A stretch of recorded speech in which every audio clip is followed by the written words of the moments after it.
It's the 19th of June. The season has ticked over.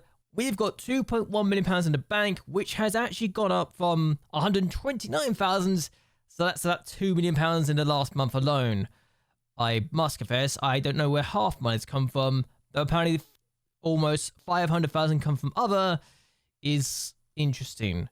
Amount of income that the club has received from various other sources. Yeah, but I want to know what the sources are. Either way, we've got £900,000 to spend. We've got an extra £30,000 in wages to spend. So, do I use the money? Well, kind of yes and no. I want to make sure that we're in the positive at the end of the season, so I actually don't know yet. But at the same time, I need to see what's available for our squad building purposes. Because as we look at the new season, we've got to look at this and ask, how are we expected to be finishing this year? And so far, we're bottom, and that's without the players leaving us on loan. And Petr Berev is a player I'd love to get back on a permanent basis, but at the same time, I don't see us being able to get him back. I think Ferencváros are either going to try and sell him or keep him for their first team. I'd love to get this guy back, but you never know. We might get lucky or unlucky. The amount of positions he could play, mind you, is actually ridiculous. Unfortunately, our star player, Bertrand Bosquet, hates big matches, which is a bit of a surprise. I didn't think that would be an issue, but it is what it is. And I decided to go down to the second tier and see who was in the Media Dream 11 and see if I can poach them, because if I can't get the players from the top tier, I might rather get some players who are out of contract at the end of the season from the second tier. And so far, there's been a few players I'd like to get, though admittedly, I don't think I'm going to be able to get them. I'm trying to scout them right now, and given this guy's got a 4-year contract, which I didn't know was a thing, he signed it during the season last year, that's going to be impressive to say the least. That's going to take a bit of money to get him off their books. What I wish I had known about was this guy's contract expiring, because he was from our academy, and he left to go to this team last year, or 2 years ago. However, his contract's now expiring, and he's going to Canberra, which is a bit disappointing, and we're really restricting ourselves right now to only having our scouting range be in Hungary right now, which isn't ideal, but it could have been worse. But one thing I did do was get my first threat to football to save.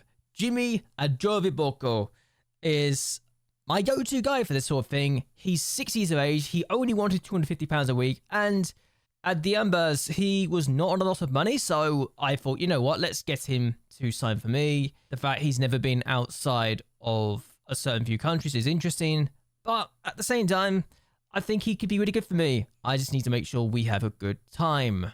With a few players retiring like Ivan Lovic and Thomas Trevel, I knew that we were going to be able to expand our horizons and just look at where we can go from here. So far, these are the players that are in my dream that I can really think of right now that I feel like I can afford to not improve. Babel is a good player for the division, so that's a good thing, though he is mostly a poacher for the role, so I might need to get another striker, but I do have someone I've already got on trial there. Tomislav Kiss is the person I've got on trial, and he could be quite good for the role, though he's also 30s of age and isn't going to get any younger, so it'll be a short-term deal to get this guy to join us. Whether or not I actually want to get him, I don't know. But if I compare him to Babel, who got a good number of goals last year, you would probably say that Babel is better in some areas, but isn't as good physically as Kiss. But at the same time, we don't know what to expect anymore. The fact I've only got this guy in centre-back is not ideal, and the fact he doesn't like big matches is also not ideal, but he's a good second-tier player who is consistent, only could be a decent top-flight player, so that's already going against him here. And then we've got the younger talent coming through. Dominic Coxis is a very good player for the division below, a leading player, but could become a top-flight winger, so we're going to stick with him and help him develop his game. Whether or not I do that with Zolan Kerezi is something that I've not really decided just yet. He does have 2 years left in his current deal, though he's only a good player for the second tier and is inconsistent. He can become a top flight player, probably a good player for the division that we're playing in right now, as either a striker or winger, but I don't know what to do with him just yet. Sake of it for no, and he's a good attacking midfielder, only 19, so he's got a lot of room to grow, but he's only a good second tier player. He's very consistent, mind you, and has great natural fitness. Whether or not I want to use him long term is the question, but if we can get him to develop, he could be a good Mazzala or box to box. Yes, he's not got the stamina, the pace, or the strength to really work in some of the roles I'm looking for, but he could be good. I just need to give him the first team football and develop his game. He wasn't my plans last year, so it's not like he was a bad player, to say the least. And yes, he's only a good player right now, but he could become a top flight player in the future, so definitely someone we can work with. Admittedly, if we can get better on an opponent basis, that'd be great. We'll use him in midfield, and we'll use Boxe as a deep line playmaker for me, because he can already play the role quite nicely.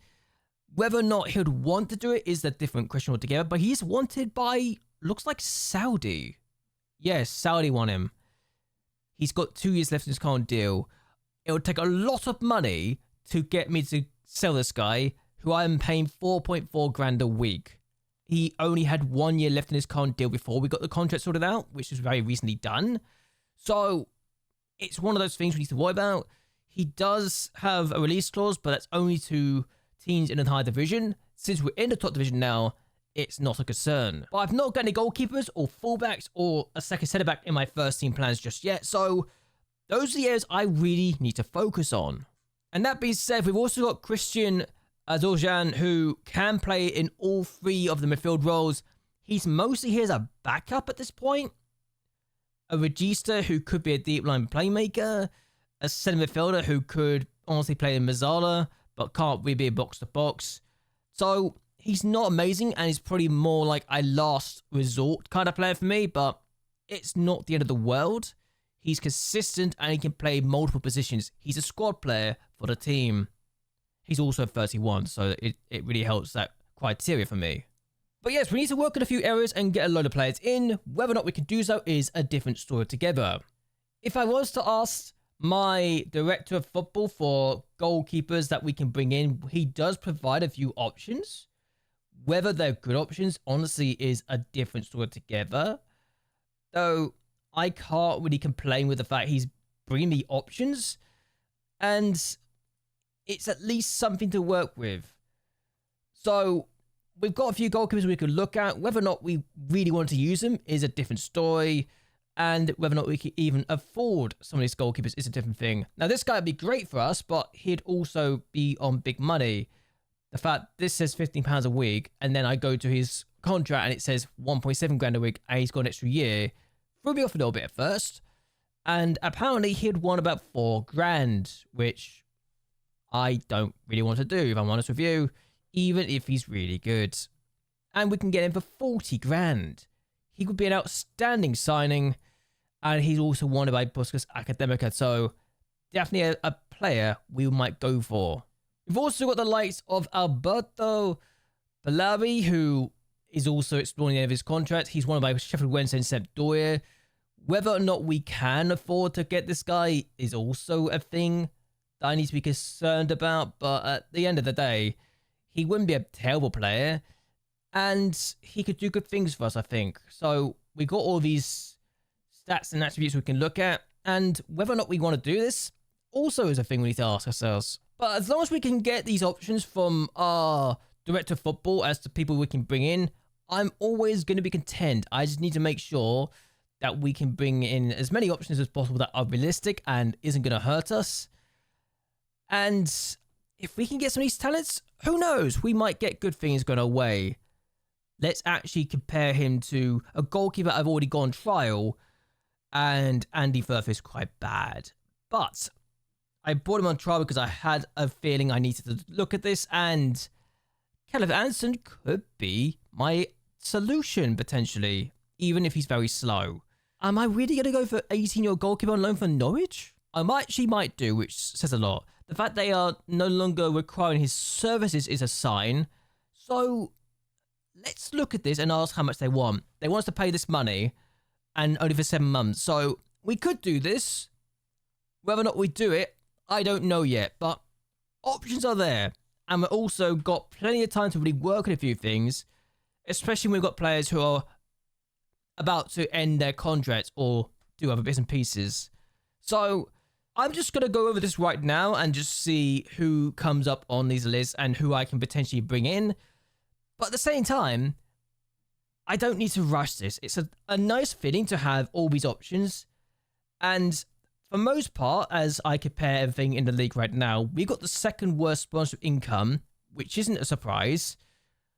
And we have the 7th best stadium in the country. But when I looked at the reputation of Hungary, and this was a surprise when I saw this, we're actually not that bad on the list. So yes, we're actually the 7th biggest club in Hungary in terms of reputation, which threw me off a little bit when I saw this at first. But this showed me that we're not a bad team in reputation. We just need to get back to the top flight before we could be considered a good team again. And if we can strengthen our side with loan signings and free transfers, then that's great.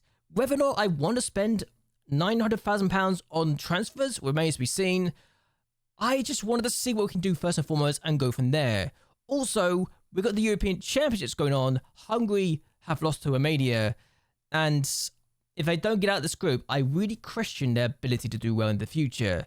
I'm also planning on watching these games, so I just want to go over this and show you what I plan on doing, as well as going over some of these players that are being brought up by my backroom staff members and also other people, like Stefanos Evangelo, who honestly looks like he could be an exciting talent for me, on loan in this country from Osijek, but also looks like he's going to be leaving his contract at Osijek. So whether we can get him to sign for us is something that we need to really look into. He could be our best centre-back right now, and that's not even an exaggeration. It really says a lot that I generally can just get these players for free and it wouldn't hurt us. So clearly there's some good talent on the market. Whether or not we get the talent is a different thing altogether. So we need to look at this carefully and patiently and go from there. And because I don't really go into these transfer windows looking that much, this is going to take me some time. So I want to get this video out today. So by tomorrow, we will have something to work on as we go into the first game of this season. That's my plan, at least anyway. Whether or not I can do that is a different story altogether. I know this isn't a transfer special kind of video that people tend to do, but I just wanted to talk about the team, talk about what's expected from us, and just go over some ideas I had. As the league reputation has gone down to 30th place in the reputation now, Hungary as a whole in the Build a Nations aspect has also gone down a few positions to 26th. So that's not ideal. And we need to have a good year in Europe if we're going to improve. Not that I can really control that right now. I'm not in European competitions. The teams that are in European competitions are going to be as follows. Ferencváros in the Champions League, second qualifying round. Budapest in the Europa League. And the Europa Conference League has Budapest and Ferencváros. So that's going to be an interesting situation to see what they can do from here. Whether or not they do well in Europe this year really remains to be seen.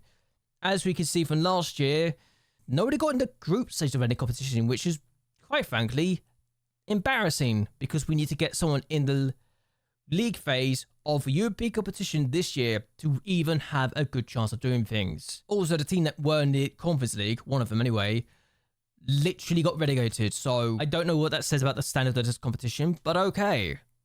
But what I'm going to do is end this here. I hope you guys enjoyed yourselves. I hope you guys will like and share this video and that you subscribe to the channel. It really does help me out a lot. But anyway, until next time, goodbye and well, good night.